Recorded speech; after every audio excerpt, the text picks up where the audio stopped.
Right. What's up? Welcome to a new episode of Movie Schmovie. This is episode number 308. And it's another special episode, a little one off, a little something that we call Watch 'em All, where we kind of go through all the entries in a given film series. And we kind of have been peppering these along our timeline here or our podcast feed, most recently with the films from the A Nightmare on Elm Street film franchise. And as we'll find out in today's episode, not all of them even have a Nightmare on Elm Street in the title. Right. Uh, At all. but if you haven't checked out the past episodes, we did go through 1, 2, 3, and 4. So this episode, we're going to be picking up with a Nightmare on Elm Street 5, Freddy's. Wait, which is 5? Dream Child. Nightmare on Elm Street 5, The Dream Child. The Dream Child, and then Freddy's Dead. The Final Nightmare. The Final Nightmare. There we go. Thank you. Number 6. So it's that thing that they do occasionally where they title something. I feel like there's a couple of Friday the 13th movies that don't say. Right. Right. Isn't one of them something The Final Friday? Is that Jason Goes to Hell, The Final Friday? Jason Goes to Hell. Yep. The Final Friday. Like there may have even been a rights issue or something at that point between the companies that, there are different companies that release those movies from time to time, but yeah, they get around it by changing the title up a little bit. But yeah, so today, I don't think anybody will spoil anything, but we have some interesting conversation ahead of us today through some of the more interesting entries in this film franchise.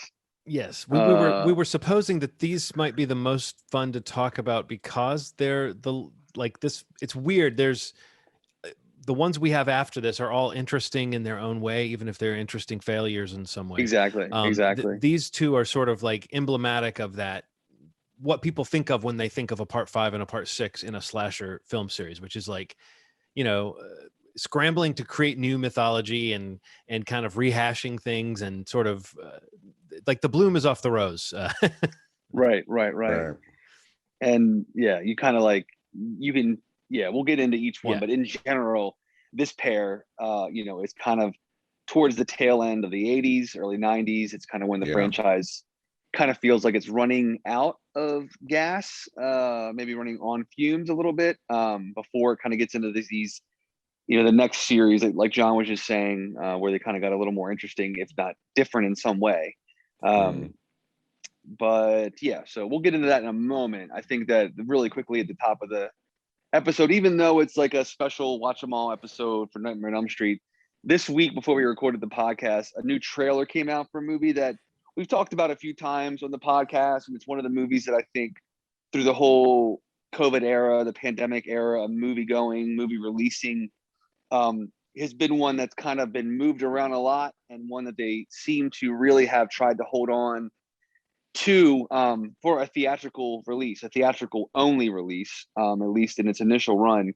And that's the newest entry in the Ghostbusters franchise. So Ghostbusters coming out in November. This one directed by Jason Reitman.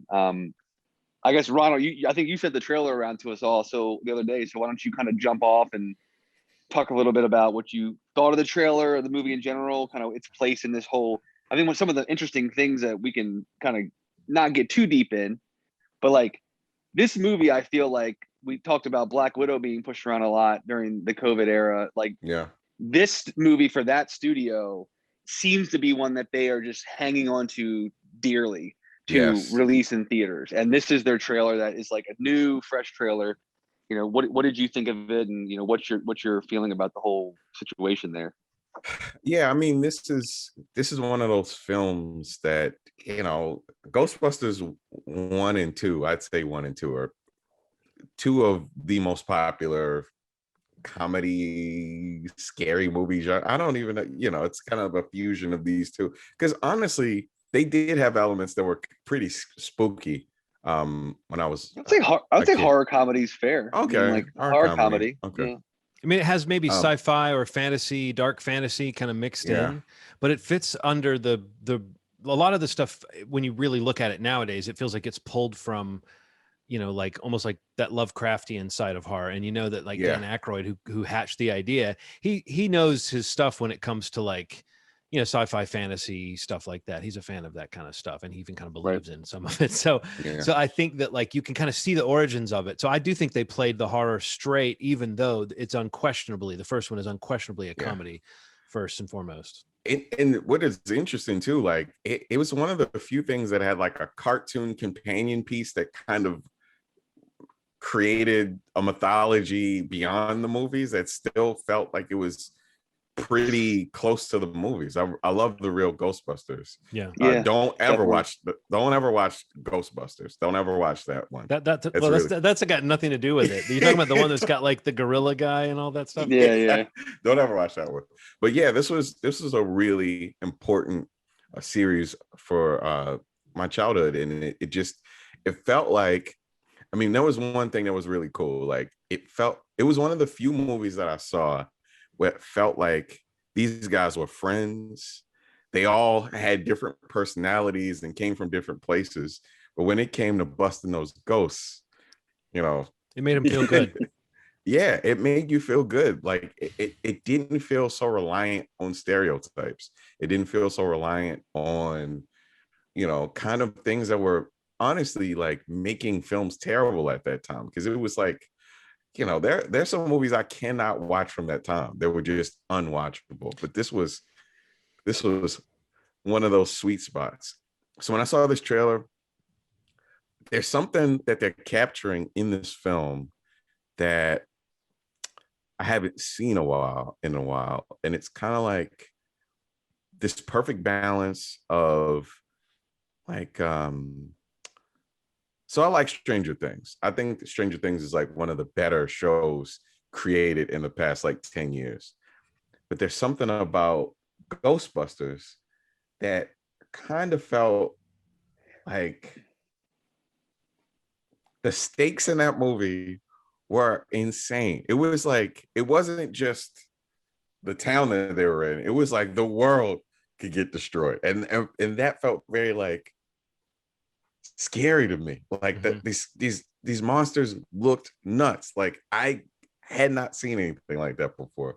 This trailer seems to capture that sense of like the horror comedy and the wholesomeness that you felt when you were watching Ghostbusters.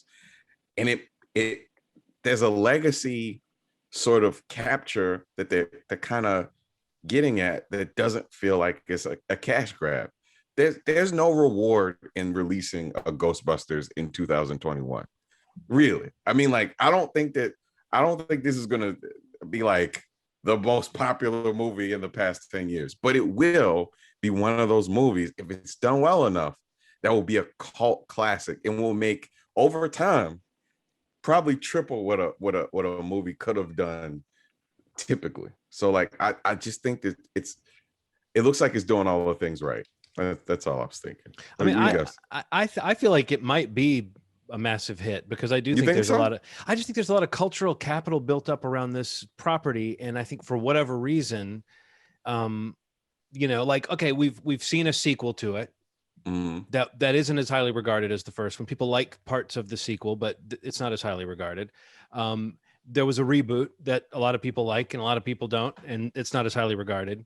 And here is another sequel. You know what I mean? This is another attempt to kind of like, it is a bit of a reboot in the sense of recharging things and coming up with a fresh spin on it. But it does have to kind of weave together, I think, that audience that wants to see a funny movie with funny actors doing funny things and the sort of nostalgia beast that has to be fed.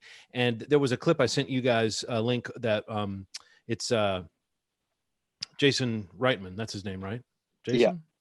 Yeah. Jason Reitman talking about the trailer and kind of breaking down what's going on with it and stuff. It's kind of an odd thing to have a director like explain to you a trailer, but I feel like they're really trying to assure the OG true fans of Ghostbusters that this is a movie that knows its stuff and did its homework and isn't like filmed in a kind of indifferent way, which I enjoyed. Ghostbusters Answer the Call from 2016. I still think it kind of holds up as a movie you can watch and it's got a lot of laughs in it. But one of the things that you can say about Paul Feig's his directorial style is that it's a little bit loosey-goosey and indifferent, and it doesn't have the sort of attempt at grandeur, the sort of sweep that Ivan Reitman brought to the first Ghostbusters. When you watch that movie, the way it's filmed, I mean, it's meant to be like, it's trying to sell you on the sci-fi horror elements. So it's made filmically, it's trying to be as state of the art as it can be, and it's got a certain mood to it and stuff. And I don't know that you can quite say that about the 2016 Ghostbusters, but I do think it had a lot of laughs in it. So I don't know. I think that like this movie doesn't seem like it's emphasizing the laughs in the trailer. I bet with the cast it's got that there will be some laughs, and I think there's some surprises and some story. I mean, they're holding back so much, and they've kept the storyline so close to their vest this whole time. I think that I'm really interested to see this movie. I'm totally on the hook. I think the trailer, if you think about like a comeback trailer to a comedy, pick like your favorite comedy from 20 or 30 years ago and imagine a sequel that's made with this reverent feel and this kind of, it feels a little bit unlike Ghostbusters tonally to me. But when I see the Ecto one, like doing donuts out in the cornfield, and when I see like Paul Rudd in particular, there's a moment that he sells like just the look on his face when he sees the little marshmallow people torturing each other. It just sells the comedy. It makes me think, is he going to be the Murray of this, or is he going to be the Moranis of this? What side of Paul Rudd are we going to get? But I'm not as interested in it focusing on the kids, but the kid actors, they've got some good ones. And the shots, the scenes that you see, it all looks pretty well done and really respectfully done. I don't think you need to be that reverent to Ghostbusters, but it looks like a really good movie. So I'm super excited to see what shape it takes. Also knowing that there are going to be some big surprises, and that little shot at the end of the trailer with what seems to be, spoiler alert, everybody, what seems to be Dan Aykroyd's character answering a phone. I don't know. We've talked before about how fan service doesn't have to be bad. And I think that we're going to get a lot of that kind of stuff. This feels like a movie that might service up some of that good, yummy kind of fan service. Yeah, I think this is actually probably going to be, I hope it is. And I think it probably could be a pretty big hit for Sony. I think, I hope so. It's I mean, the fact that they pushed it back 3 times, I think they've already test screened the movie a lot. And, I do think it kind of, I was going to mention the Stranger Things thing as well, Ronald. Like, I feel like there is a bit of a vibe to it that I think is like attempting to appeal, especially in the marketing, to that kind of that tone, and trying to mix it a bit like with the classic Ghostbusters feel. But it definitely feels a lot more in line as a real sequel to the Ghostbusters films. This one, I think it's actually called Ghostbusters Afterlife. Yes. But I think the 2016 movie, it was fine. I did feel like it just kind of felt like a separate thing. Yeah, it's a reboot, and it wasn't a. Yeah. I mean, they very pointedly didn't take place in the same universe because they had to restart the whole idea of what Ghostbusters are. They weren't building on the storyline at all. But I don't know. There's just something that feels great about it. I'm very excited to see it, and I think the trailer is great. I watched it a couple times. I go on the big TV here in the basement with Erin the other day to show her, and it kind of gives me like goosebumps a little bit. It kind of gives me like, it kind of gets me emotional, even like hearing them talk about Egon and stuff like that. Like a lot of those scenes really, when those kids come busting around the corner in the Ecto one and like drop that little drone cart, and like that's how they're trapping the ghost. Like I'm like, yes, let's make it a little modern, but let's keep it classic. And I was like, this is kids being smart in today's age. And she's obviously a super smart kid, and just like her grandfather was. I like that idea. I like that tie. The cast is amazing, and I feel like it's going to have that feeling to it, which Ghostbusters had as well. And I hope it's a hit, because I can't wait to see it, and I hope it does. I hope it's right, because there's also something about Jason directing it, and coming around, and Ivan still producing it. Like it feels right, and I would really like to see it succeed. Especially, you're saying it feels right, man. It feels right, man. It feels Ivan right, man.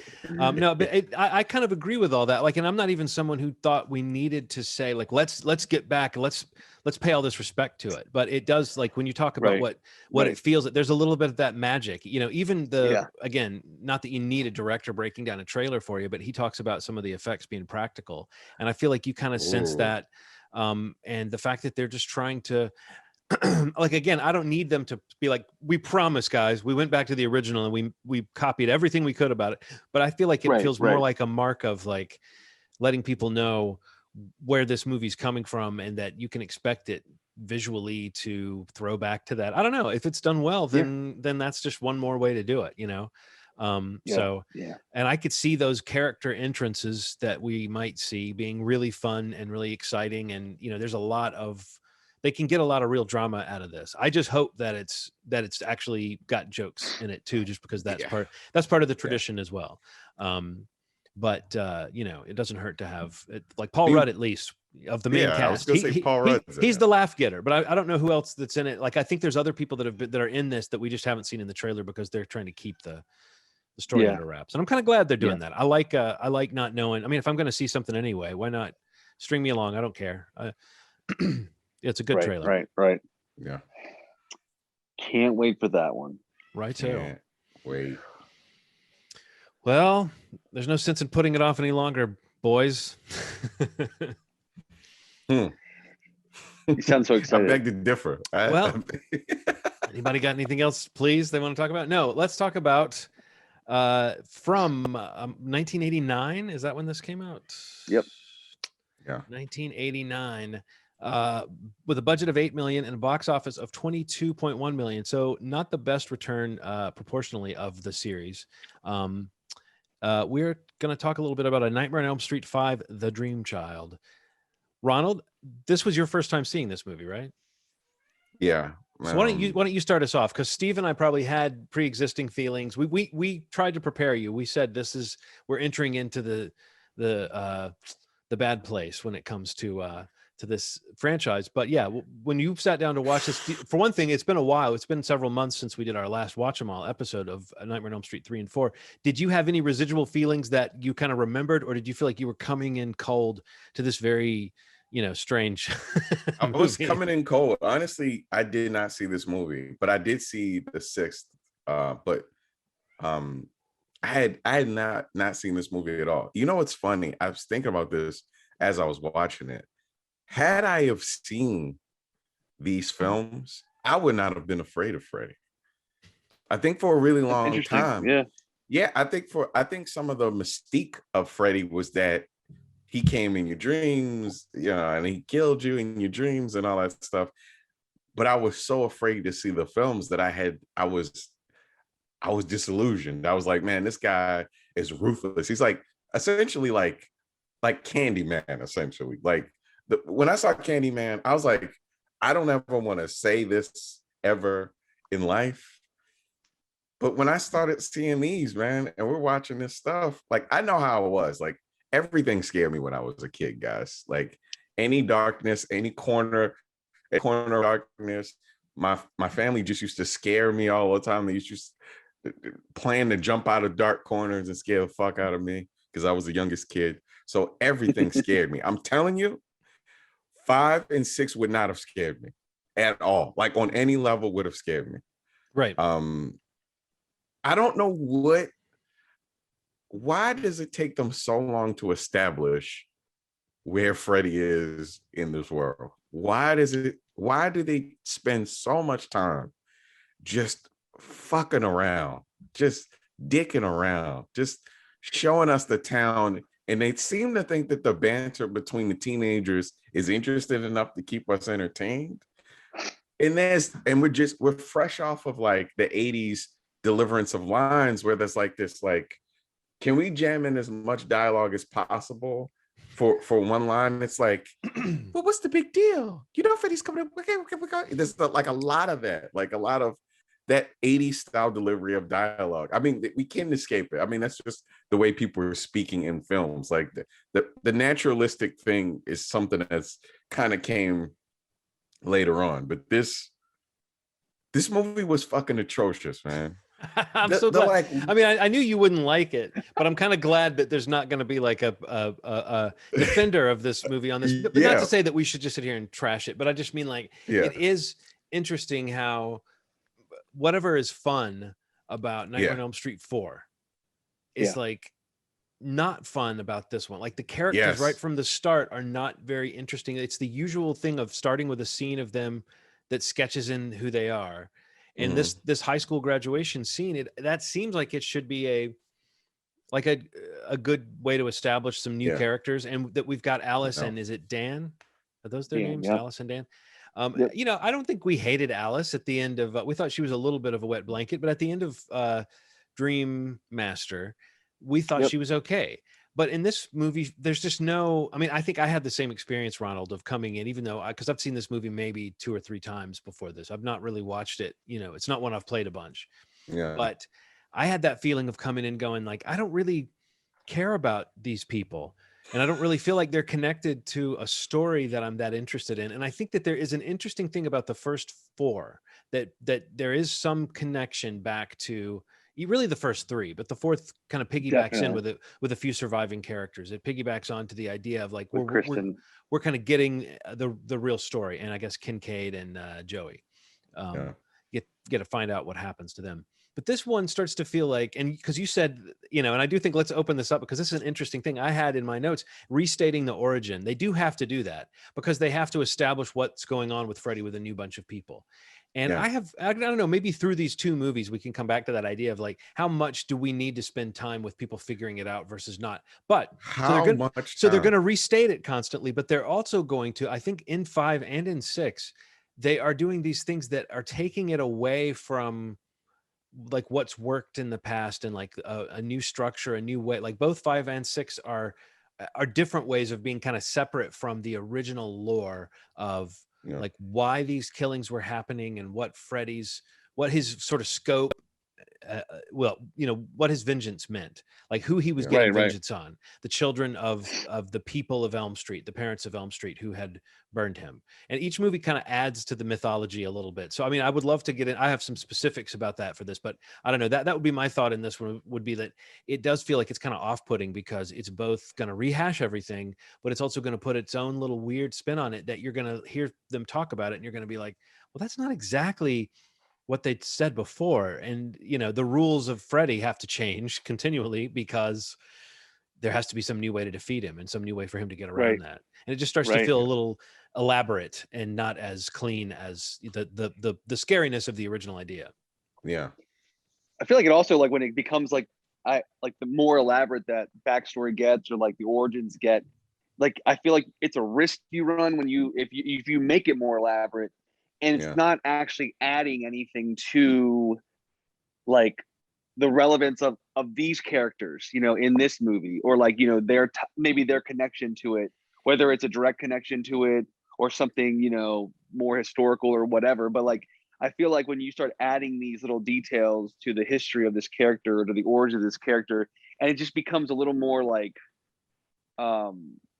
just like bogged down or just like bloated, like it doesn't really add anything genuinely to this movie. The movie still ends up being a movie about this guy who exploits, you know, these teenagers, you know, the unique thing about their lives in the movie during their dreams, you know, like there's nothing really that gets added when they start making these origins so elaborate in 5 and 6.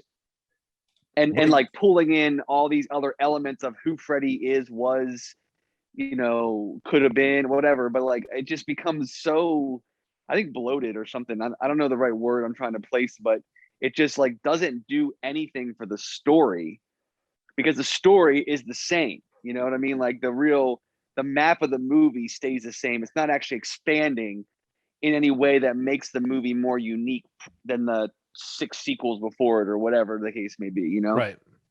But don't you need to know that Freddy's mom was sexually assaulted? Don't you need to know that? Right. Several scenes. Don't you need to see her actually getting attacked by the guys? Don't you need to see that? I mean, I do think like showing us more and more of his origin is like so unnecessary, and that's what both of these movies do, is try to give us more of like that. Now you see this, but I think too, like, so we have that, at least that scene, which is unnecessary and unpleasant that you're talking about, Ronald, that opens the movie more or less, where Alice is in her dream, kind of in the place of Amanda Krueger, in the place of Freddy's mom. So it's like, and it's, what's implied is so, you know, we know it's not just implied, but I'm just saying it's not a graphic scene. The camera, you know, it's staged so that you don't see the actual assault once it occurs, but it is one of the more unpleasant details of the past films that they love coming back to. And so they you know, to kind of feature that in the front of this movie and then have this thing about Amanda Krueger. I do want to share a little bit of a there's this weird, we're talking about adding to the mythology. Very early in this movie, Alice is in the dream. So she's kind of in the place of Amanda Krueger, and then she's outside of that. And then she's like running around in this kind of dream world, and she's encountering this Freddy that's being born, and it's like a weird little Freddy baby that we see. And he's kind of growing into his adult form, and there's like a middle version of him that's got like long fingers and toes, and he's jumping around. It's just a very strange opening sequence. That he, at the end of that, he's like, does one of those big lines, "It's a boy," standing there. But like the mythology aspect, I want to get at this because there's a bit of dialogue in this opening scene that kind of sells what the new rules are. Amanda says to Freddy, Amanda Krueger's ghost then shows up, and it's not Alice. Now Alice is between the two of them, and it's the different actress than played the mom before, but it's the mom. And she says, "You brought me back to give you life, but now I must take yours." Yeah.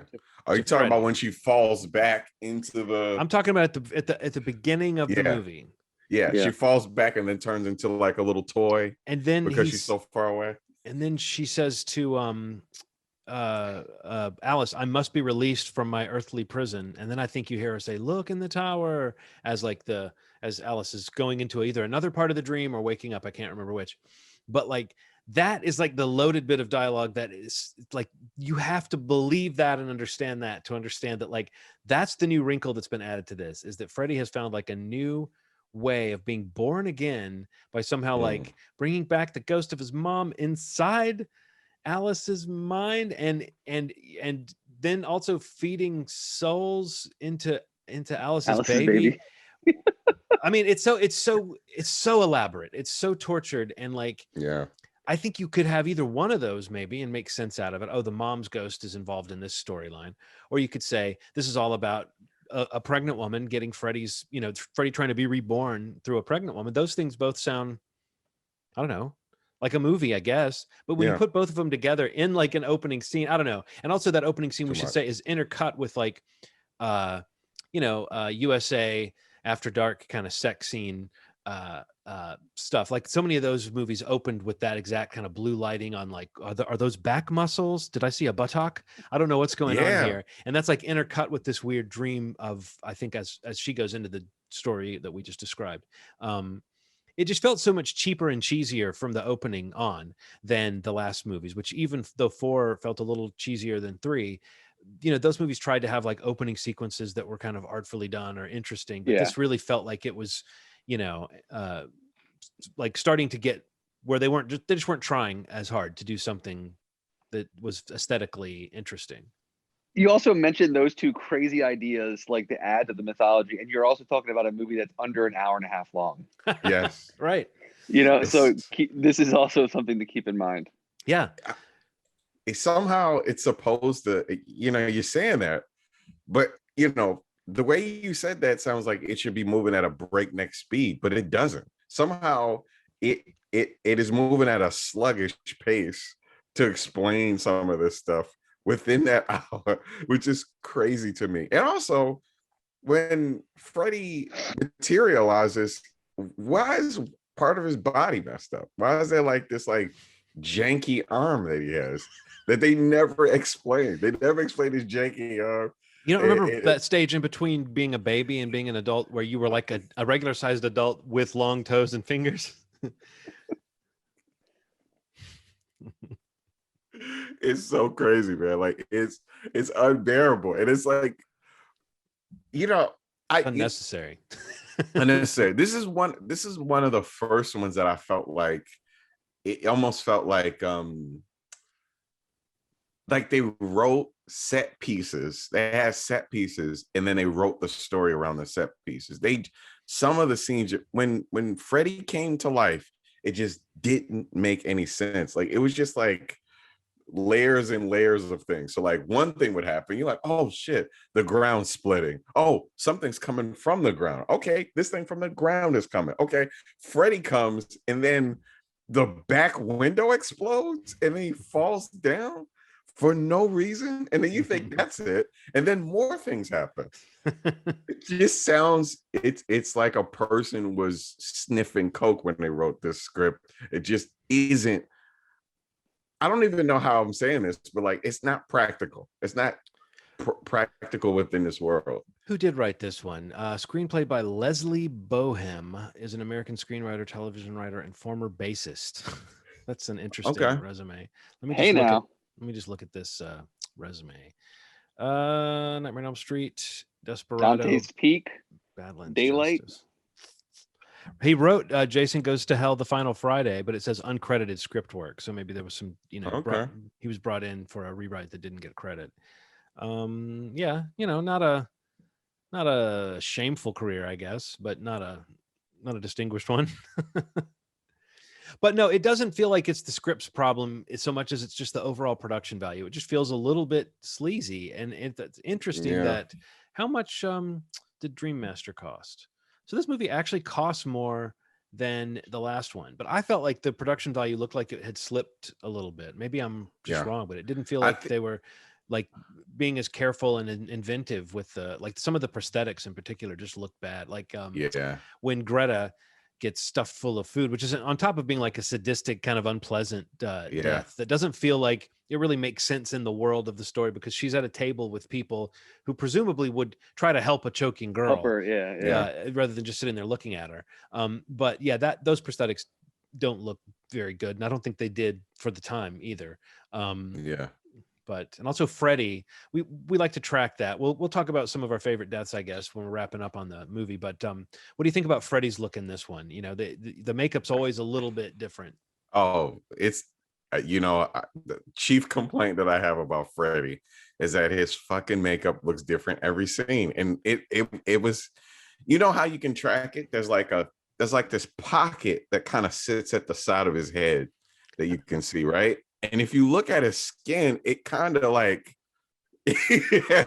every couple of scenes, it's like on a different place. There's like this little pocket that I'm like, okay, that's Freddy's face, because there's like this pocket, but like it's like somebody in the makeup spot didn't say like, let's take a picture of this scene, this first scene, so we know how the makeup looks, so that in the fifth scene it won't look like a totally different person. Jim does the makeup on Mondays, Wednesdays, and Fridays, and then the guy named Todd comes in on Tuesdays and Thursdays and does the makeup. And wasn't Freddy a black man at some point in this movie?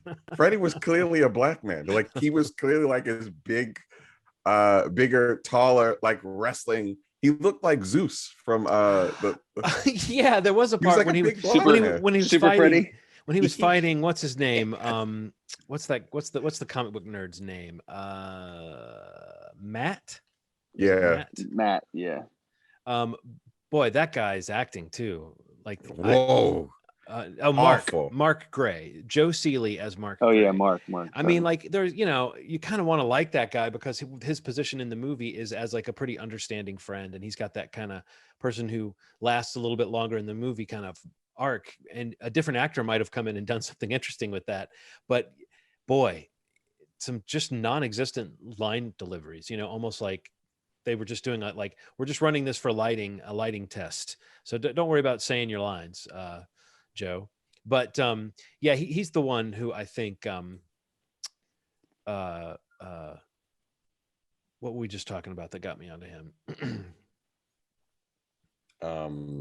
We mentioned the makeup, Super Freddy. You're talking about. Oh Mark. Yeah, like it's when he's fighting him that he goes for that look. And you're right. You're right, Ronald. I didn't remember what you were talking about, but you're right about that's clearly a black man in Freddy makeup. Yeah, it was very weird. I don't think it is though. No. Going through the cast list, I know I remember I came across the guy that plays Super Freddy. Well, and it's definitely not a black man. It's well, that makes the makeup choice that much stranger. Even worse. Yeah, I was gonna say like the makeup in this one is very weird. It's like that layer of like yellow that is basically all over his face. Like, I feel like this movie, there's a really weird like color definition in the makeup where it doesn't so much look as much like a burned like the other ones do. Like it looks more like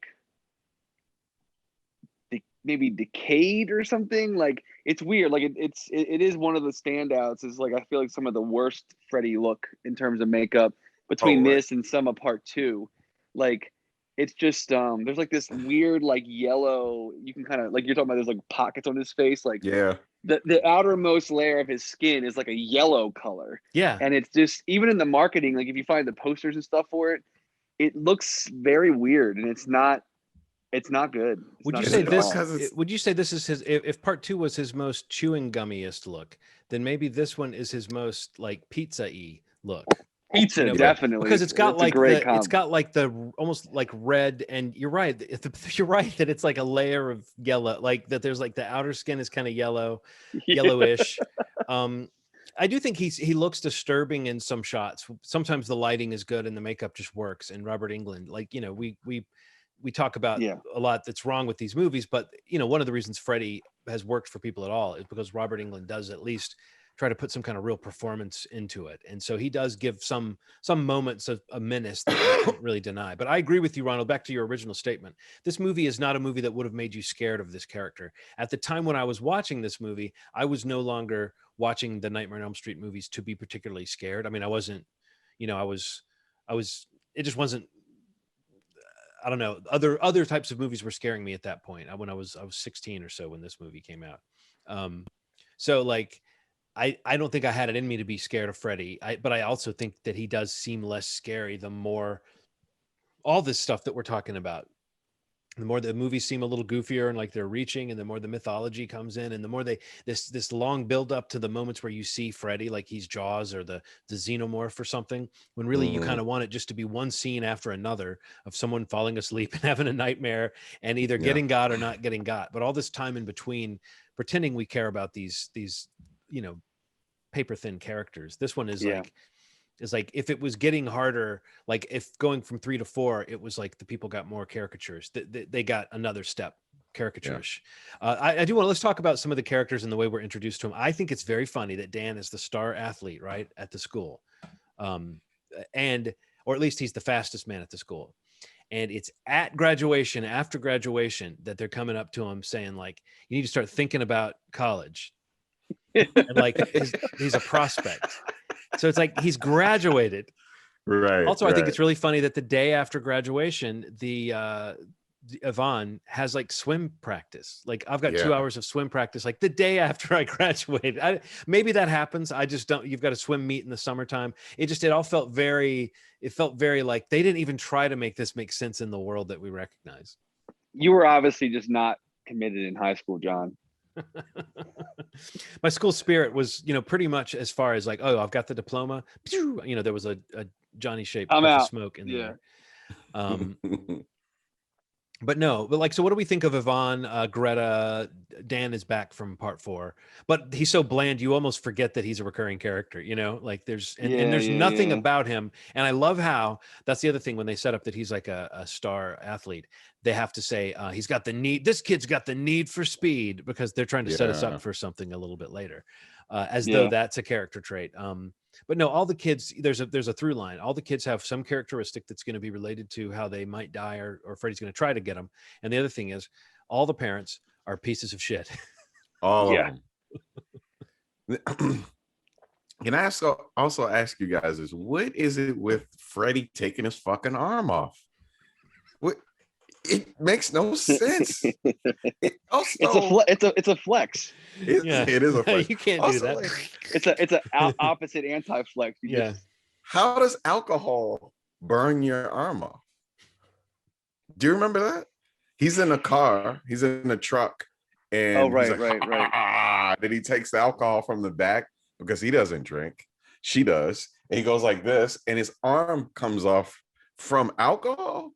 Man, this movie was hard to watch, man. So you're talking about Dan's death. I guess let's talk about that ridiculous death. There's something that happens in that scene that I think is a sign of what's wrong with this movie, or what's wrong with the writing in this movie. But Freddy goes, it's such a long, drawn out scene. Yeah, it is. Well, yeah. like, and it goes from a truck to a motorcycle, and then he becomes a motorcycle, and I mean it's insane. But did you notice did you notice that when they like Freddy isn't making puns anymore. He's just shouting things that have to do with cars or have to do with like, he just at some point, I forget, I wrote down what it was. He says fuel injection, and then I think he says power drive, and he says fast lane. It just, these aren't like puns. It's like, this isn't his best work, but it's like, that's a sign of like, this movie just believes Freddy needs to be talking the whole time. Like when he's out there, he's got to be talking. Doesn't matter if they wrote anything good for him or if it's clever or anything. I mean, like, "It's a boy" isn't like a great line, but at least it's got that Freddy kind of snap to it. You could imagine Freddy saying that, but just shouting, it's the delivery. just continuing to shout at somebody and continuing to be like, "Well, what do you think now?" You know, like as you're killing someone, it makes him seem so silly. And, you know, to your thing, Ronald, about him not being scary, I think like, oh, a killer who's kind of sarcastic, that's kind of scary. A killer who won't shut the fuck up, it stops being scary and starts being annoying. Yeah. And the kid in the movie, can we talk about this kid? Like the creepy little Jacob. The creepy little Jacob. The dream child? You're saying the dream child himself. The dream child who is too tall to be a little kid, like too something. There's like something about him is too something. And they're trying to like, he's trying to put on a voice. It's like, I don't know what you're talking about.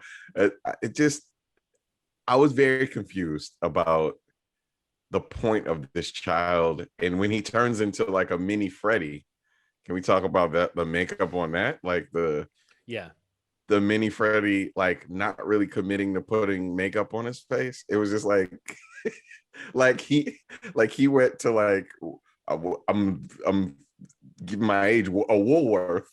Went to a Woolworth and got a mask that looked like a Freddy mask that he's kind of trying to be like, ha, you gotta, and he's not pulling it off, is what I'm saying. It just, it's like they just charge right. You know how we always have a thing about kids in this type of movie anyway, how like the stakes are different because you don't really expect them to do too much to a kid, but you know, they might, who knows. But like and putting so much onto a child actor in a series like this, you know, there's just so much about it that a lot, feels, man. that is calibrated poorly, I think, to like it. Yeah, it just does not quite click. And that climax where you've got like the child and the, you know, like the twin kind of battles happening there, and like Freddy's being absorbed, his mom's absorbing him back into her body or something, and they, you know, they also always have, now they have these very literal souls in these movies. That's a big part of these movies, is like showing where the souls are going down into somebody's belly or into this like, is it the baby that's absorbing the soul? I guess Freddy's using the baby as his vector into the world, so the baby's got the souls in it. But you know, these movies have to show you the soul getting absorbed by Freddy or the baby, and they have to show you them escaping. And this one has that really silly like thing where they all come out of Freddy's back, and you see like their faces, and it takes you a second to realize that's what you're looking at. We're looking at Dan and Greta and Mark, and you know, kind of what happened to them. Just all the stuff they've done before, but like less effective. And I can't believe this movie cost more, because it looks like, am I crazy that it looks like it cost less? Or do you think it's just the nature of sequels to spiral out? I think what they did was, like I said, they had these set pieces that I think that all the money went into, like the elaborate, when Freddy first came, that looked like that was like a quarter of the budget. Like that was the most elaborate thing I've ever seen. It just didn't make any sense. Like it was just too crazy. It didn't really, visually, it wasn't, it's hard to, if I was watching this in a movie theater, thank God that I had like, you know, pausing now is not like pausing on a tape where you can like, you're seeing a still sharp image. Right. If I would have seen this in the movies, I would not have known what the fuck was happening, because there was so many things happening at once, but it looked expensive. Like you could tell that it cost quite a bit. So like those kills seem to be where the money went, and then everything seemed to be shot on a shaky cam, like a hand cam. Like there's a lot of like, what did you say? There's What did one you say? scene in But it's- particular where like they're in the bedroom and the friends Mark and Yvonne and Alice are talking, and like it's still like, for one thing, it's funny to me. Alice and Mark are kind of on the same page to some extent, but Yvonne is that character who like late in the movie is just not here for any Freddy shit. She's not believing it, you know. Right. But there's a scene where they're arguing or they're kind of talking in a heated way, and yeah, Ronald, everybody who has a line, it's another shot where the camera goes in on them, and it just feels so much like a handheld sloppy version of them trying to do something really fancy. And it reminds me of when I used to make like improv shorts with my friends, and we would do little camera moves and shit like that, you know, like it's just sloppy, you know. And not that the whole movie has that mark. I mean, they do, like you said, they do build sets, they do try to do the usual combination of like miniatures and models and you know, and there's a lot of composited stuff that, you know, some of it looks okay, but most of it doesn't look very convincing, and none of it really, as you said, Ronald, lends towards the scares. It all kind of feels, there's a kind of chintzy kind of B-movie-ish aspect to it. Even like there's a couple of scenes that I thought were part of a dream, because there's like a matte painting, I guess it's the old mental hospital. It just so doesn't look real, and when there's not a point where a character walks up to it where it looks like they're going into a real environment, and it just threw me off. Because there's a whole part where Alice tells Yvonne she has to go after Yvonne is bought in, after she has like a near-death experience at the pool. And that was a bit of a surprise, honestly. Like Yvonne surviving was, you know, they can, these movies can always pull some little switcheroonie on you, like when it comes to like who you thought might die and who you thought might be important. But but Yvonne gets assigned, like Alice kind of gives Yvonne the hard job. Like she's like, I forget who she's going with. Maybe Mark. No, I don't know who's even alive at this point. Where's Alice going when she basically says to Yvonne, go to the hospital and find Amanda Kruger's body?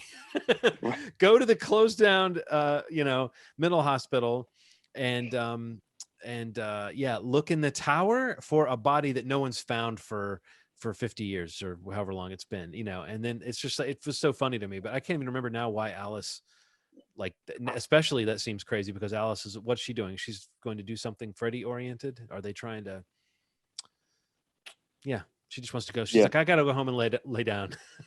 You know, I need a nap. Will you go to the tower and find Amanda Kruger? And then the fact that Yvonne is able to just walk into there's a chamber, she like busts through a wall and there's just like a body sitting there with a sheet on it. And then I guess she pulls the sheet off of it and it disappears. But we're to understand that at that moment, she kind of, that's her releasing Amanda Kruger from her earthly prison. Right. So that she can then come into Alice's dream and fight Freddy and absorb him into her. It just is so like, this is so crazy. Yeah. It's exhausting. It's exhausting. And there's not really a kill that stands out as a particularly like. No. I was going to say, I feel like we kind of like shit on the character a little earlier, Mark. I kind of feel like that whole sequence, to me, at least I definitely remember like when I was younger seeing it for the first time. I liked Mark when I was a kid. I kind of felt like that character, I liked him the most in this movie. And that scene, even though his performance is questionable, I feel like that kill was the one I felt most in this movie.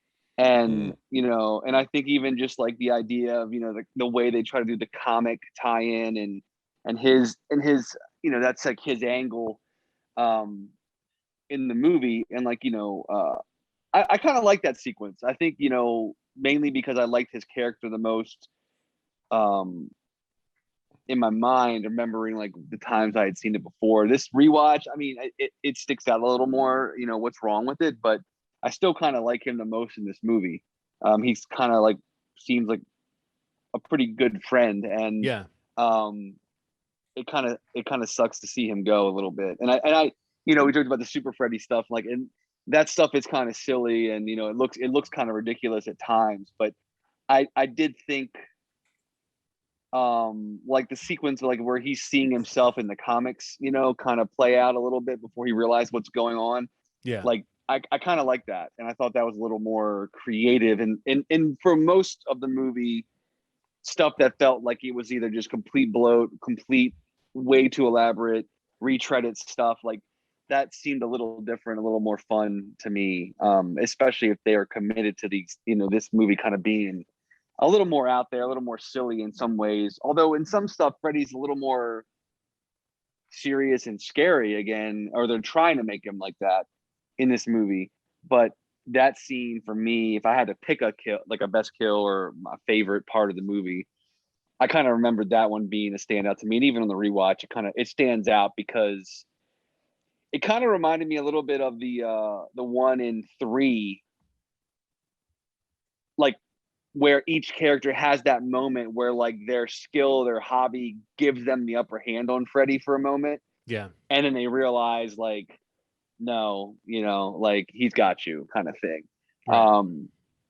But yeah, so I guess I'd probably go with Mark if I had to pick one. I think you're right, because I think we were talking about just how odd that performance was. I think that character is definitely one of the more likable characters in the movie because he sticks around. He's got a little bit of depth to him.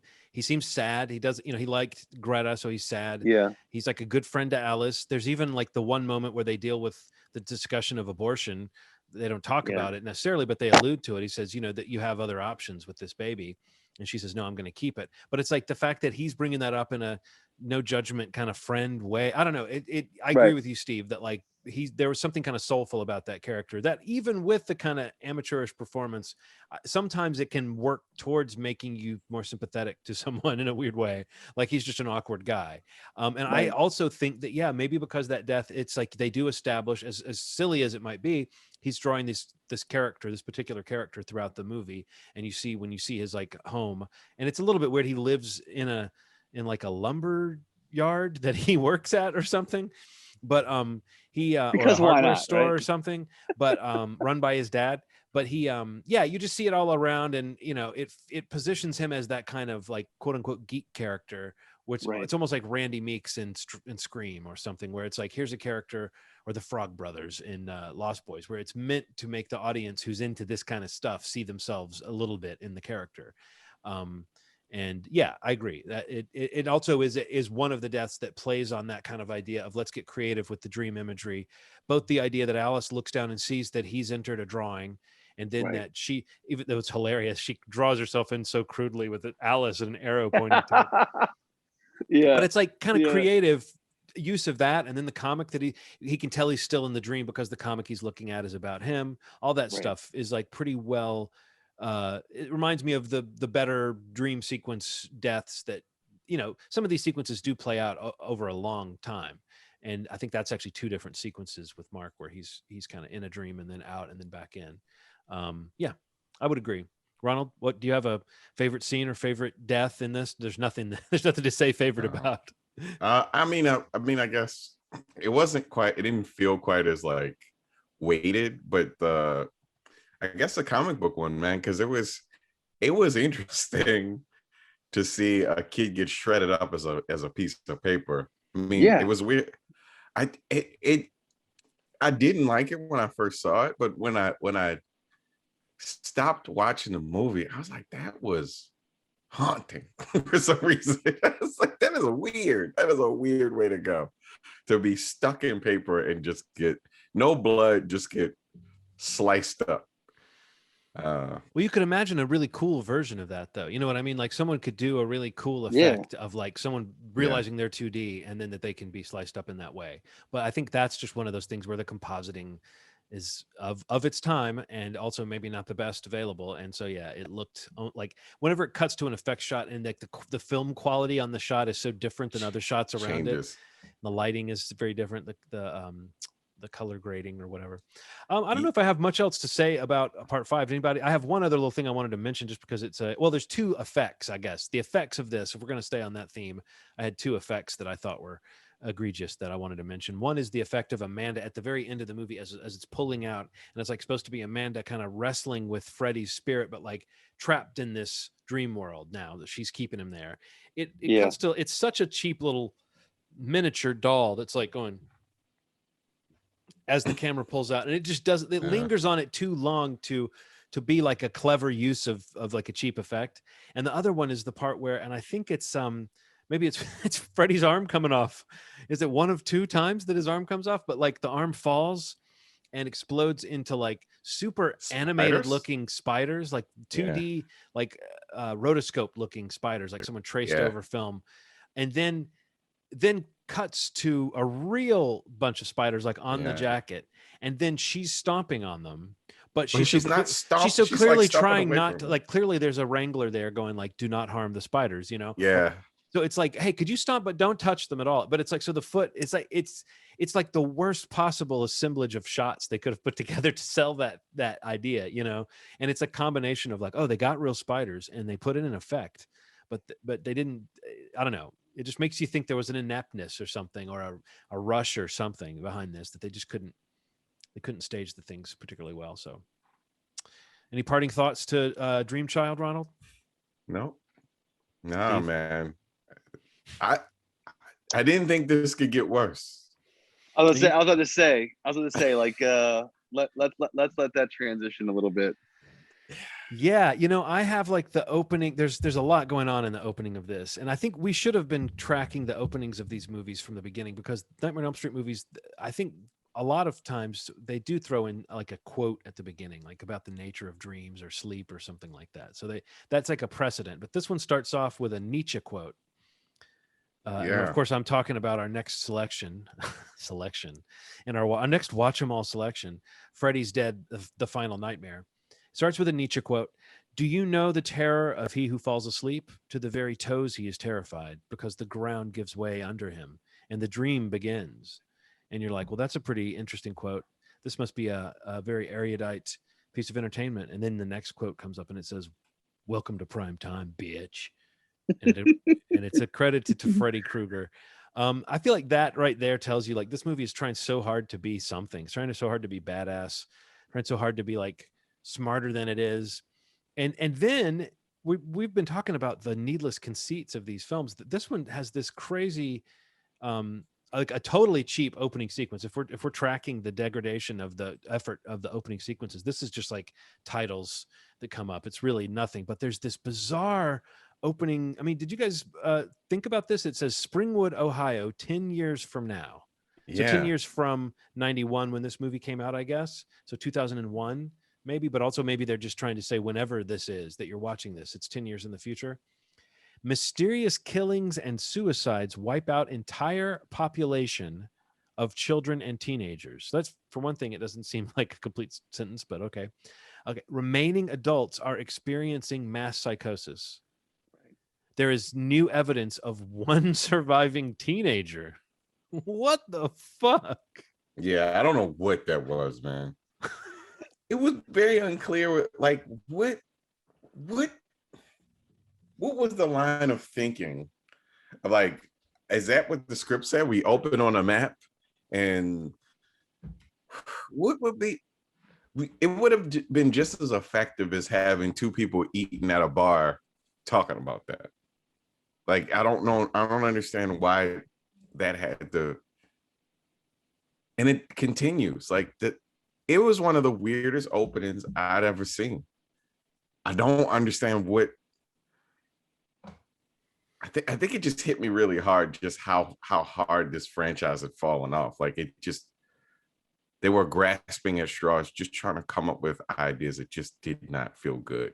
Like, nothing about this film.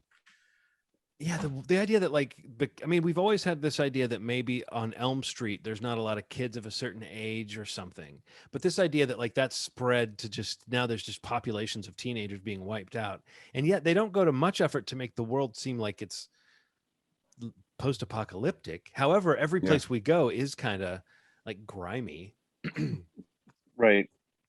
So I don't know. I mean, yeah, go ahead. I was saying, I feel like the only thing you can think of is that, like, the idea is just if you read about, like, some of the, like, out there ideas of what this movie could have been.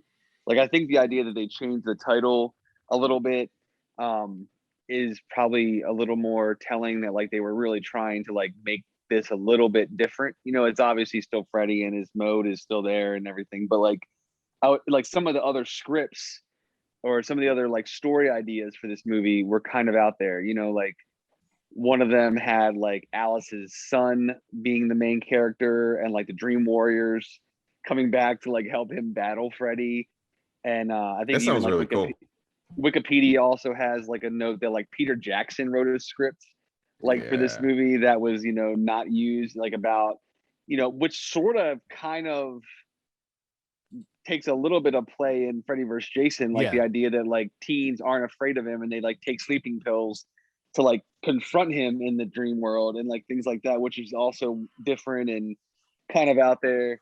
So I mean, kind of how weird this story is and like where it goes with, you know, jumping into the future and like this sole survivor who has amnesia, who, you know, doesn't know why there's any, like why there's significance to him and why he survived. Or it's just I would probably say this one is the weakest for me. Like I think well, maybe we'll agree. Yeah, I think that while the other one, Dream Child, while 5 kind of like definitely goes off the rails or starts to, for the most part, there's still some sort of connective,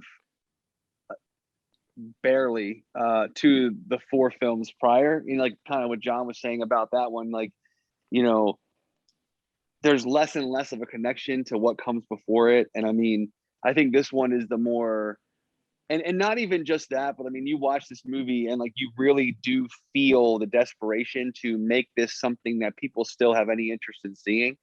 I mean, like, I think it actually made more than 5, but I think some of that had to do with like the idea that like the last 10 minutes of the movie's in 3D, and like, you know, they have some special cameos in it from some pretty big stars, like all kinds of weird shit that's in this movie that really have nothing to do with the movie itself, but it's just like another way to like market a movie that is probably like at this point out of gas.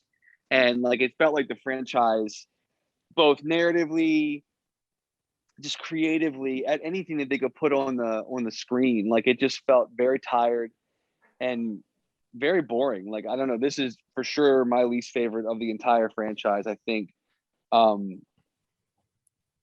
Again, even though there are some really unique things about it, but I don't think it really works in the movie's favor at all. Like, you know, there's cameos from Johnny Depp, Roseanne Barr, Tom Arnold. I feel like somebody else is in there that I'm forgetting. Alice Cooper. Alice Cooper, yeah, that's right. Well, let's do a little bit of. I have 2 things I want to get to here. There's a mythology check, but there's also a little bit just the stats check. This one was written by Michael DeLuca, who is, you know, very important in the you know, like founding of or at least he was a president of New Line Cinema for a while. So he's had a hand in, you know, shepherding some pretty good movies into the screen. And didn't he also write the screenplay for In the Mouth of Madness, the John Carpenter movie that I like a lot? I think a lot of people like a lot. I think that's a Michael DeLuca I'm not sure. script. I mean, I guess it's an interesting script because of how many of those ideas you're talking about it tries to bring in, Steve. So we'll come back to those ideas in 1 second. I did want to mention it's another, if the last one was 90 minutes with credits, this is 89 minutes with credits. This one cost 9 to 11 million, so a little bit more than the last one, but I swear it looks like it cost less than the last one. These movies look like they're getting cheaper, but they're not. But it made 34.9 million. So you're right, Steve. It did better, like proportionally, than the in terms of profits, in terms of those numbers they look at, you know, than the last one. But it was, I think, designed to be a genuine ender to the series, and you can kind of feel that they're trying to add some new mythology and actually kind of end it. So we'll get, there's a bit of character stuff with regards of like Freddy's backstory. We'll get to that in a minute. But as far as the mythology that's added to this movie, we mentioned how it starts off with this idea that teenagers are getting rare. Apparently, it's not clear if it's just in the area or if it's all over the world, but it seems like it's everywhere. So there's one surviving teenager, but there's also a bit of mythology as delivered by Yaphet Kotto in the greatest wig that's ever been placed on an actor's head. And a character who, let me make sure I'm getting her name right. She is well, now is it Lindsay Fields? Oh no, it's Lisa Zane is the actress who I believe that's her name. Lisa Zane, who is the other doctor, or she seems to be working at this clinic, this like bombed out clinic for wayward kids in this post-apocalyptic scenario. But she's in his office, and she asked him about a poster that he's got on his wall, and it depicts these weird worm-like creatures. And as she's looking at it, he's like, "Oh, you like it? These are ancient dream demons. Supposedly, they roam the dreams of the living till they find the most evil, twisted human imaginable. Then they give him the power to cross the line and turn our nightmares into reality." And it's like, oh, gee, I wonder if that's going to be part of Freddy's mythology.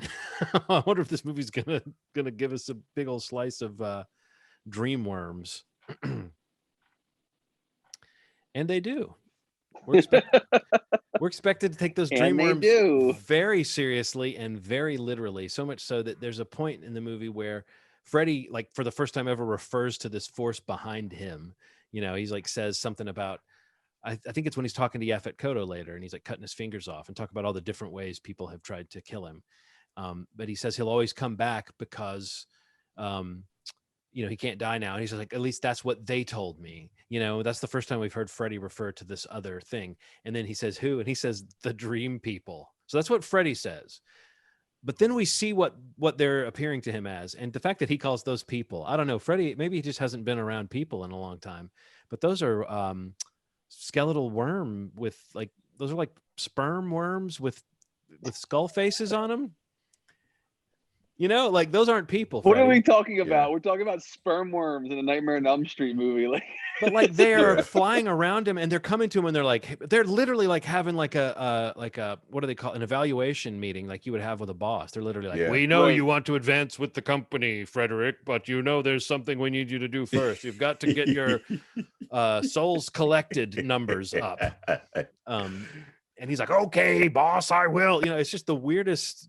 But it's crazy visually, it's crazy story-wise, and it's crazy to add that in. It's again like, do we need this? And I think that there is a thing, and I was talking to my son about this, the idea that like slasher films have the problem or the feature or the bug, depending on how you look at it and what their concept is, of having to figure out some way to make a movie feel like something happened at the end of it, and then still knowing if we come back, we're going to have some way of bringing this person back. And I think Nightmare on Elm Street has like, similar to some of the other franchises, but maybe more than the most. I feel like after part 3, and maybe even starting with 1, but 3 was definitely designed to be like, here's the way you get Freddy. Here, we've killed him, we've got him. And then 4 was like, no, that's how you get him. And then 5 was like, no, this is how you get Freddy, definitively. And then 6 has to be like, nope, actually there are dream worms involved that are spermy skeleton faces, and they fly around. And that's the getting rid of those guys. That's how you get Freddy. It's like, or getting those guys to leave, or just making it's still unclear exactly, what the parameters of those characters, if you want to call them that. They do have like little voices, anyway, and they laugh. It's just absurd, but it's definitely, as you said at the beginning, Ronald, it's not scary at all. Like that is some not scary shit. So what did you think of Dreamworms and this new edition? Like, once again, this was your first time watching this. Steve and I knew what we were getting into to some extent, but you had to watch it unspool. So Dream Child I'd never seen before, but Freddy's Dead I've actually seen a ton of times. Maybe like, no bullshit, like maybe like 10, 15 times. Oh wow, so more than me. Wow, that's crazy. Yeah. So my cousin Valence and he had a tape of it, and he'd watch it. He was obsessed with Freddy, and we would just fast forward to like the video game scene and Power Glove. It's funny. Feel the power. What's funny is you forgot your power glove, is what he says. So it's totally like marketing. I don't know. It's crazy. It's a real bad movie. Like, it top to bottom is uncomfortably bad. And the thing is, like, they could have, once they established that Freddy could have been this like snarky asshole with lines, they could have figured out a way to kind of create like these like exploitation sort of films that really emphasized his wit and the kills. But for some reason it kind of went down this hole of like let's just make a bunch of special effects and strange things and like faint versions of the deaths that happened in the previous films and like trying to recreate this feel. But some of the feel was like atmosphere and the characters were interesting. And that's what made the first one fun. Like it was campy as shit, but the characters were interesting and the deaths were interesting. And there was some sense of like, we can't get out of this. Like, this sense of dread was very real. Yep. Yeah. And I think that there's something really cool about like, I think it's like they saw it once and then they abused it. The idea that like you and I could be talking right now and I could look down at my computer. I could have fallen asleep right then. Just not knowing when you transition to the sleep world is fucking terrifying. And it feels like once they figured that out, they abused it. They abused it in a way that feels like Freddy isn't even sacred to me. And I could see like they sold their souls for this film, man. Like this does not feel like the other films. I have written down in my notes, Ronald, sleep rules ? And then I wrote asleep in the van ? Like there's so many scenes where I'm wondering like how are they all asleep? And this movie does hint at how the dream world and the real world could kind of merge. There's this weird moment in the beginning where John Doe, a great protagonist, really engaging guy, really great performance. Sarcasm. But like he busts from the dream world into the real world and there's like a hole in the air and it's silly and looks kind of cheesy, but it's an interesting idea to picture Freddy kind of in the dream world, like peering out at the real world and getting this like idea of how he can kind of infiltrate it.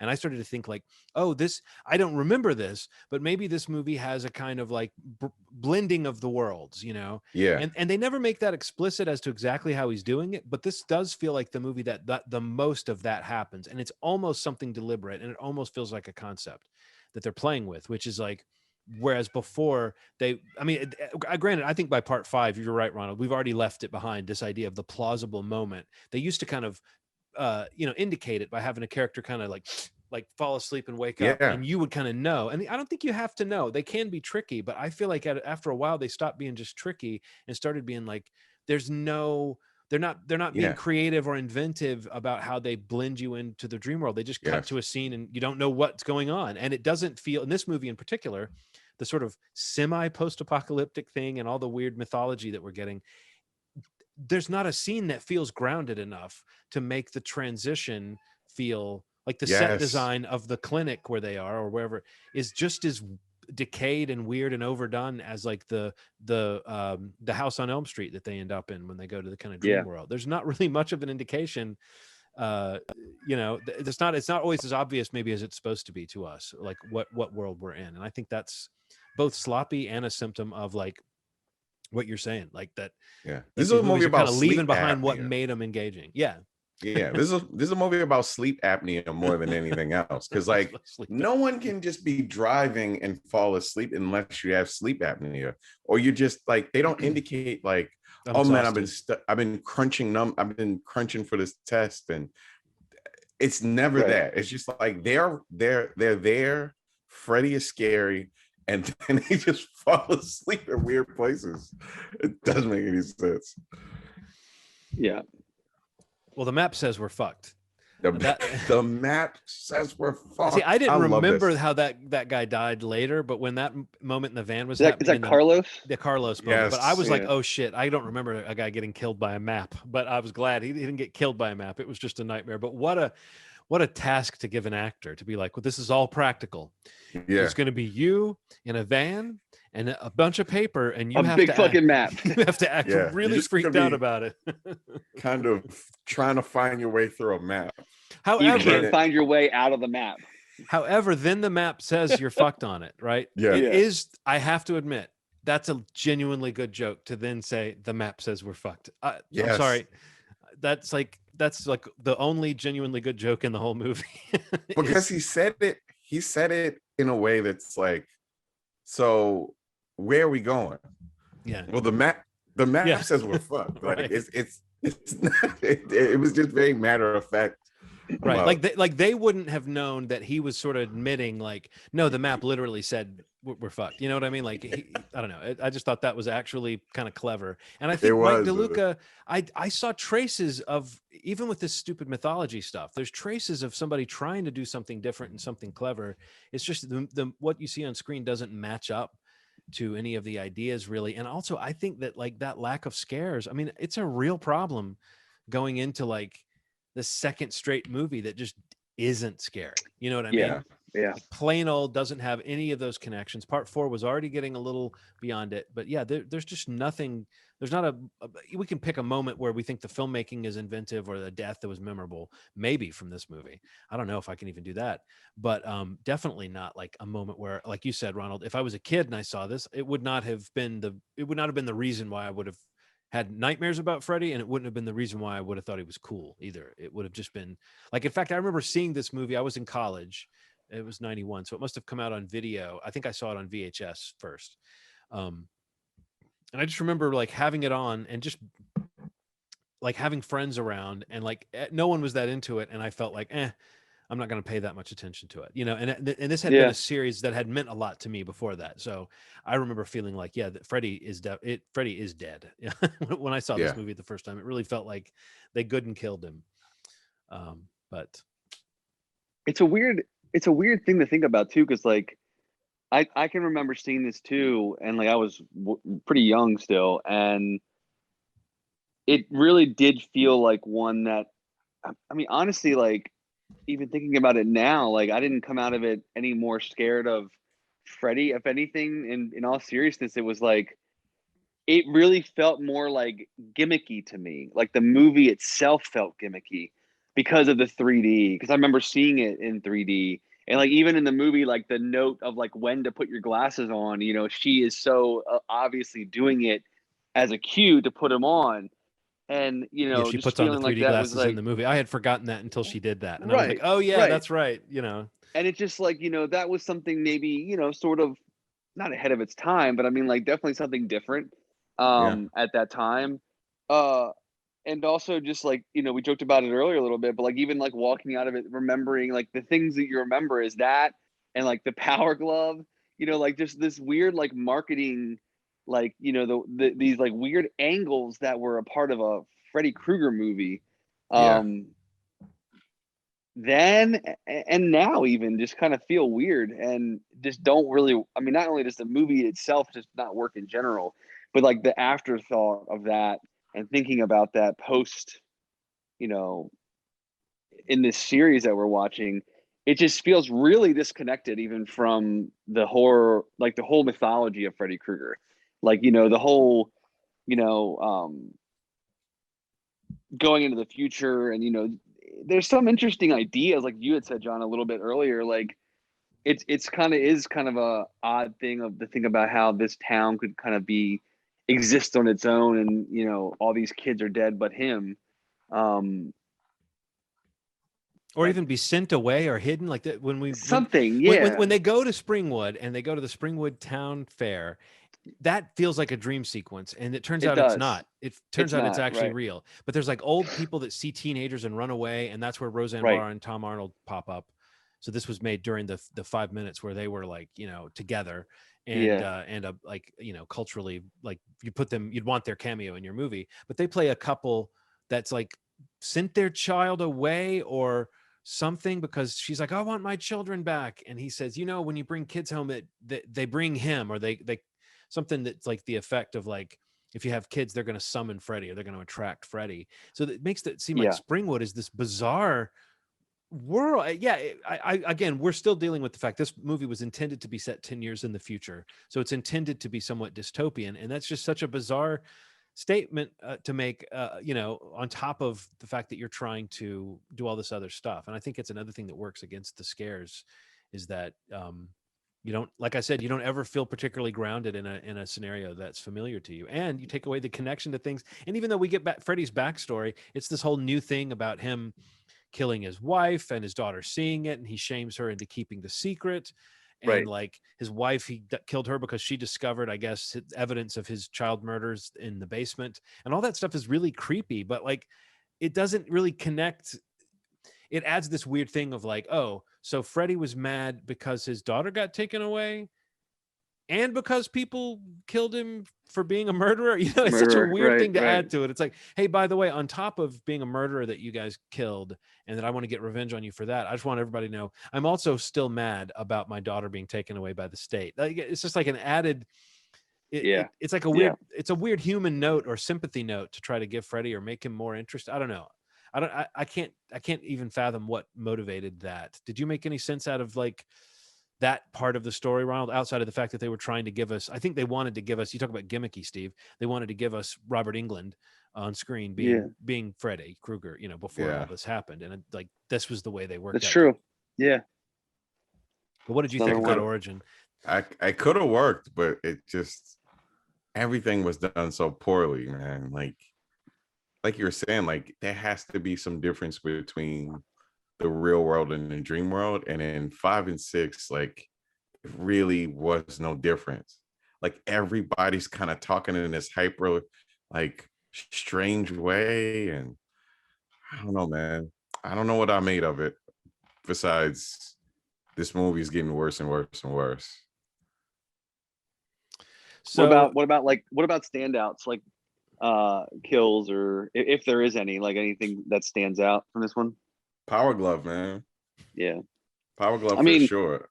I mean, that's the test, that's the measure of the movie, is that, like, you know, that scene is so long, like long. So, I was gonna say, like, it also makes an attempt at being like kind of self-aware, like Johnny Depp popping up in the TV ad as Glenn, you know, from Nightmare 1, and then he gets hit with a frying pan. Right, like, this is your brain. Like, that's like talking to the you know, the marketing of the time. And, you know, that character, Breckin Meyer's character, is kind of like obviously a child of that time, and maybe somebody those ads are talking to, it seems. But you know, everything that's layered in that is like, it's not good, but it's what you remember probably the most from the movie. So yeah, I mean, it's like, it's got to be that one probably, I guess. And like just the visual of like a video game, like an 18-bit or whatever, like Freddy Krueger stomping on a live action Breckin Meyer, like in that scene, like it's just so fucking funny. I know, it's so bizarre. And Freddy's like sitting there playing the game too and saying like, oh wow, what do you know? I beat my high score and all this kind of shit. So it's just silly. But that's that's like the goofiest he gets, maybe. Is that moment. I do think that like the way they set up that scene, and like, it's similar to the other scenes we were talking about, that anytime they legitimately have like a fate for somebody that feels like it's connected to something. I mean, it feels kind of Willy Wonka or something to say like, you know, we're going to see this guy get kind of tortured by this game, but it is a long scene. And it, you know, him in the real world getting like stomped and folded in half and all that kind of shit and bouncing around. And he's got this kind of unsettlingly dull expression on his face as he goes through it. That just it does make it kind of, you know, creepy and sad, but it still isn't as effective in the emotional gut punch level as like the what's the marionette guy in part 3? What's his name? I don't know. I want to say Philip, but I don't think that's it. No, Philip, you're right. That's it. It is? Philip, yep. At any rate, like that is a scene that's elaborate, but you feel it. And this is a scene that's elaborate, and it kind of is, like you said, Steve, it's memorable and it's goofy, but it's not. It's like anything that's right and wrong with this movie, I guess, would be found in that scene, because I don't think I can't even think of another death that has like the stuff that John Doe goes through is like interesting from a nightmare perspective of like falling and then being in a house that's falling and all that stuff. But I don't think it feels like it really connects, because that guy's not really a character, because throughout the whole movie, he's just saying, who am I and what's going on? And we don't know what's going on. So we can't really appreciate that character's fate, or his plight, I should say, because we don't know what's going on. And then there's that character Tracy that, I mean, that actress, I did look, Leslie Dean, she's been in a few things, so I mean, God love her. I'm sure she's a fine person. But there's nothing convincing about that performance. I mean, that was, and you know, again, she's supposed to be like the tough girl, but they didn't give her quite enough of like a big scene. I guess she got to fight Freddy a little bit, but it wasn't like it built up to some big cathartic moment, you know, where she was kicking ass. Freddy dies of a pipe bomb. Yeah. Oh, that That's where moment. we're at. That's where we're at. That moment. There's a scene where he says, it's like one of his final moments. Let me see if I have it here. But like, there's a moment where there's a shot of Freddy where he just looks so goofy.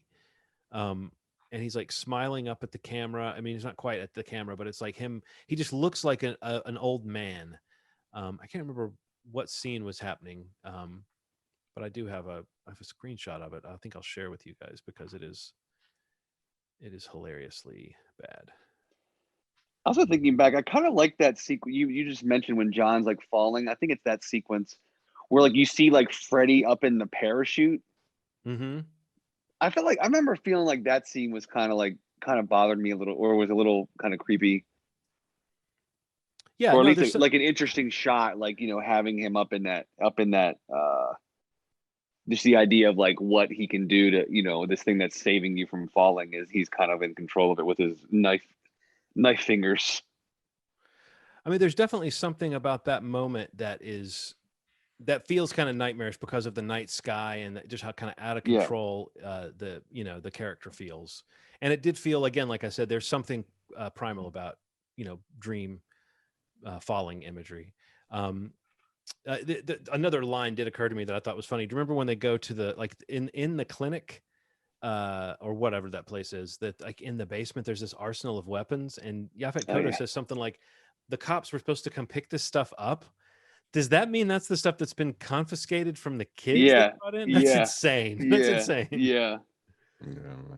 But it implies a Walking Dead crossover because one of the weapons there is Lucille. It's like a baseball bat with nails. So I was thinking that Conjuring could be like a Freddy crossover. They figure out that the nun is Freddy's mom.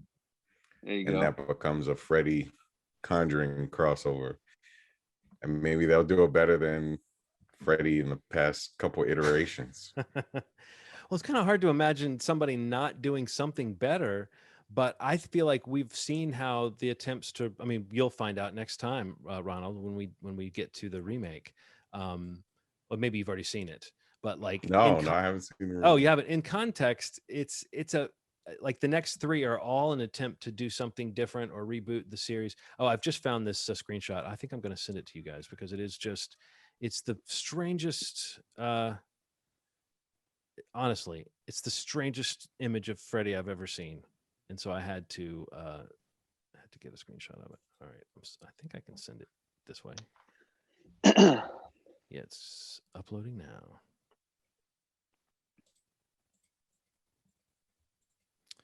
All right, I just sent it in the chat. So I don't know if you guys can get a look at it, but it's at the scene where I forget what he's saying, but it's like he's talking about knowing where to find his daughter, I guess. He knows where she's going. He's like, I know where you're going.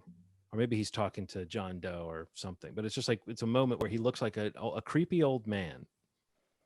Yeah, it's a weird face. Right? You're talking about, like, are you looking at it? Yeah. It's so weird. Strange picture. And the only picture I think that might be stranger, I guess I'll go ahead and send this to, just since it's fun with screen. Is this in the messenger chat or in Zoom? Oh, in the Zoom chat. The Zoom. Oh, I didn't see it. And I just sent a second one too. The second one is the other strangest shot of Freddy, but the first one I sent is like, he just looks like such a kindly old man with like a nice little beatific smile on his face. Yeah. But the last one I sent is like the silliest image maybe in the whole movie. When his head comes off and it kind of is a face and a face and a face. Yeah. I don't. Yeah, it's not coming. It's not coming through. I don't see it. It's like, I got a blank chat. Oh, whatever. It doesn't matter. I mean, I'll send it to you the other way, and then we'll just move on. Messages. Recording is on. That's weird. But at any rate, yeah, this movie is just kind of out of control. It's no surprise maybe that they intended, like, it feels like they were trying to end it, but you know, when you look at the gaps between the movies, I kind of noticed this. I think it's kind of interesting that the biggest gap, okay, the first movie came out in 84, second in 85. Then you have a 2-year gap between 85 and 87, but not really, because it's November 85 and February 27th of 87. So it's, you know, just a little over a year. And then you've got August of 88 for part 4. And then you've got August of 89, like less than a year later, you got part 5. Then almost 2 years later, you get Final Nightmare. Then it's a 3-year gap between that and Wes Craven's New Nightmare.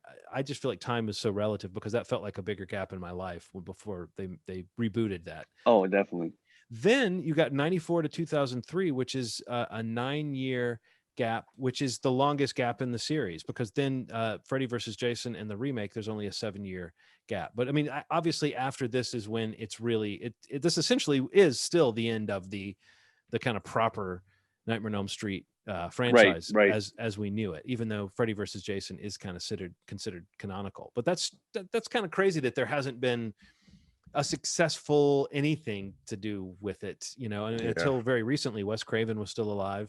I mean, right now Robert Englund is still alive. A lot of the, you know, actors who might return, or I don't know, I'm not saying I know what they would do with it or could do it with it or should do with it, but I do think this, you know, this movie may have become so convoluted that it effectively killed the franchise. But that seems like a strange thing to say. I mean, I don't know. What do you think, Steve? I mean, I know you must have a similar feeling since you watched these movies and were kind of a horror fan all along. I mean, these things get remade, they get sequels all the time. There's always the chance someone could do something good. But, you know, do you think there's a really good way forward for Nightmare on Elm Street?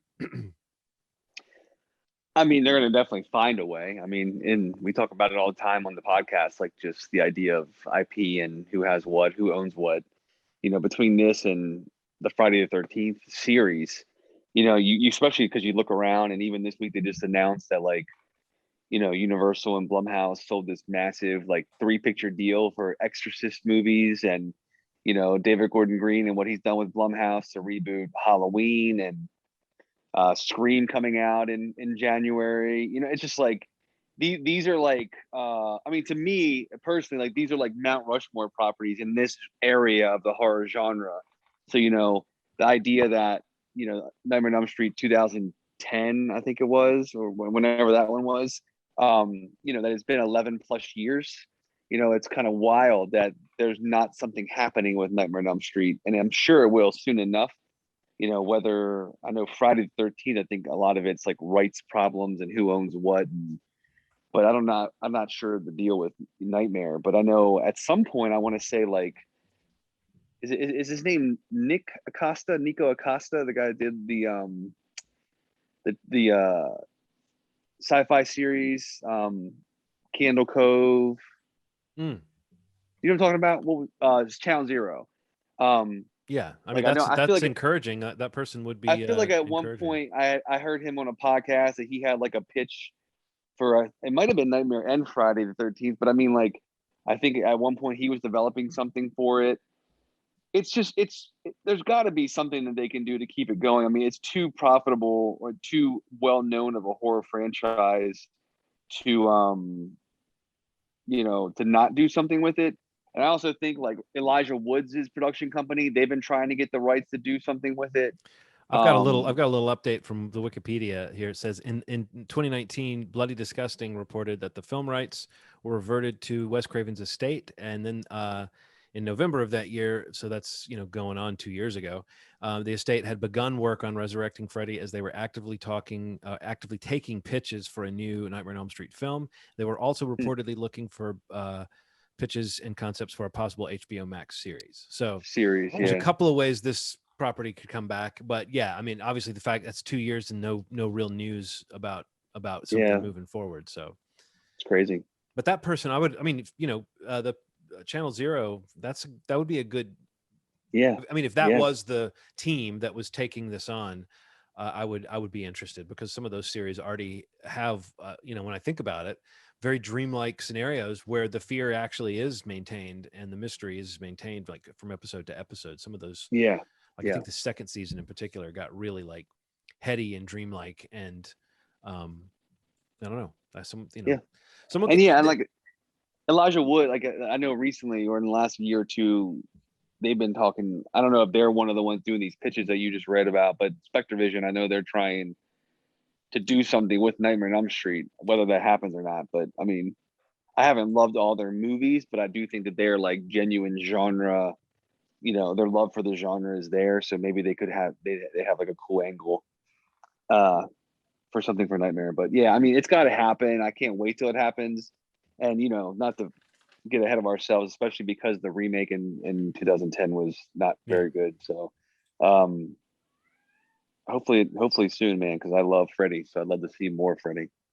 So what do you think the key is then, guys?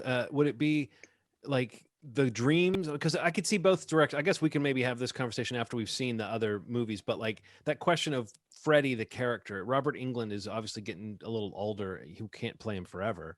They tried to pass the torch. It didn't quite click with folks, but like that seems like a big part of these movies that people might want to see if it was coming back. So I don't know, like, where do you go with it? Do you emphasize the Freddy part, or do you emphasize the sort of dream killer nightmare imagery and go full on into that? Because it feels like those are two different things that could be good about a new approach to this. But it feels like nailing Freddy is such a tricky thing, both in terms of using the existing guy that we already know or finding somebody new. I can't even decide what I think they should do, because it doesn't seem like, if you're trying to revitalize this thing, Robert Englund can't play him forever, even if he can play him again. I don't know. What do you think, Ronald? Do you think you need him? Yeah, you need him. I mean, I think that there's some charm to him, the kind of one-liners and stuff like that. I think that can exist in the same breath as a good concept with the dreams. Like I think there's a marriage in that somewhere, but it doesn't seem like they've found it. Once they figured out that they wanted him to be like a one-liner guy, like they lost kind of the bones of what made the movie special. So I think if they capture both of those things a little bit, I think it could work. So do you think they should start with bone worms floating around saying, you know what we need to do? Let's bring Freddy back. Yes, absolutely. They in this movie he erases people. Is that a new thing? That's not something that's ever happened before, where he's like, when he kills people, people start forgetting about them. That was a new wrinkle that felt like it didn't really go anywhere. Yeah. But yeah, this is another one where you definitely get some soul absorbing shots. If you come to these movies to get to see Freddy absorb souls, he does do that in Freddy's Dead. Very animated looking kind of souls getting sucked into his body in this one. But yeah, not scary. And at the end of it, as the lead character says, practically to camera, but not really, she says, Freddy's dead. And then it goes to black. Were you convinced, guys, when we got to the end? Like, when you first saw this movie, I don't know what I would have believed at that time, but I don't remember if I would have thought they have to do another one. I might have still thought, like in 91, I might have thought, oh, maybe they are trying to wrap it up. But it does feel like they're trying to leave you with that impression that this is like, this is really it, because they even do like a greatest hits reel over the credits. There's like shots of all the kills from all the movies. So did they make you think that he was gone? Like, Ronald, you said you saw this movie like 15 times. Did this feel like this is the definitive end of Freddy, or did it feel like just another? It felt like just another something. Yeah, I don't know. Ronald is so done talking about these two movies right now. Yeah, it's exhausting, man. Like those films like put me through something. I think some of it was just like, I cannot believe that they put this money into this shit. Like, I don't know. I don't understand at this point why people love Freddy as much as they do. With like, it's almost like you feel about Freddy the way that New Yorkers feel about the Knicks. Like this is all just emotional. All your love for Freddy, Steve and John, is just solely nostalgic and emotional, because 3 you could argue are horrific, and they start to get worse and worse and worse. And so I think sometimes I try to understand where it comes from, because Freddy versus Jason for me was like fun, but like in general, more misses than hits. So totally. Where does the love come from? Is it just because it had the tremendous impact that it did at first? Because I don't get it. Yeah. Well, I think it's probably timing. Like, definitely the nostalgia of it, and like when you watched it, like, the impact it had on you. Especially its place in the genre. And I mean, while I think you're probably right, I would probably say there's more hits than misses for me, but the ones that hit, I think they hit pretty hard for me. Yeah, I get you know, like Nightmare and Dream Warrior, like are some of my favorite horror movies. Period. Yeah, You know, so like they're really good. they're really solid. That's like solid footing for me. But Yeah. yes, like you get into 4, 5, 6, it's running down. Yeah. But we'll get into the next 3. Like John said, there's something different happening, a little more interesting. Like you already mentioned Freddy vs. Jason, which I kind of love Freddy vs. Jason. Me too, honestly. man. I legitimately loved it, man. And that's like another one, like in the theaters, seeing it in the theater was a fucking experience. Like it was awesome.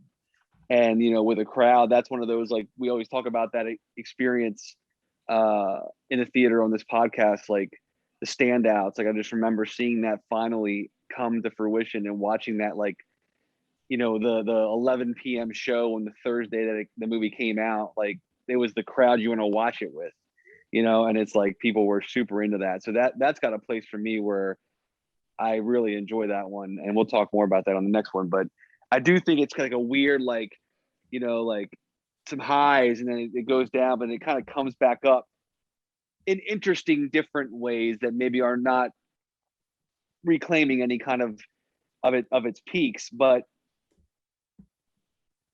keeping it in the conversation, I guess.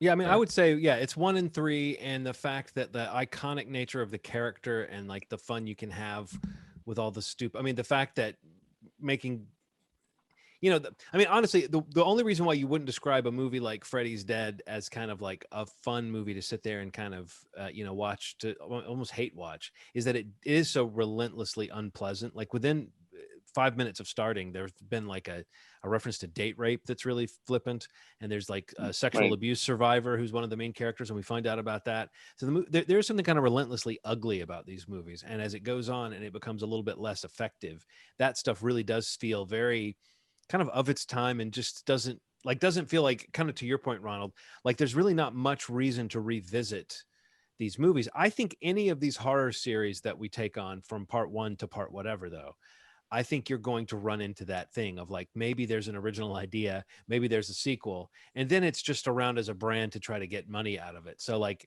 you'll find that with, I mean, seriously, I bet any horror movie series that goes beyond like 3 or 4 has got like slim pickings after that point of like what is actually vital or interesting or new about it. But I think more so than, yeah, so it's like the first movie and the third movie, and then it's just the overall specter of just Freddy, in that if you're going to depict these killers, or you're going to depict these characters, you kind of, you know, he's one of the ones you picture. But I guess it would be like, I don't know how many Universal werewolf movies there were, or Universal Dracula movies, or what. Like, I don't know how many. I'm sure there were, you know, it's like they just are going to churn them out. And at some point it is, you're not pointing to every one and saying it's a classic at all.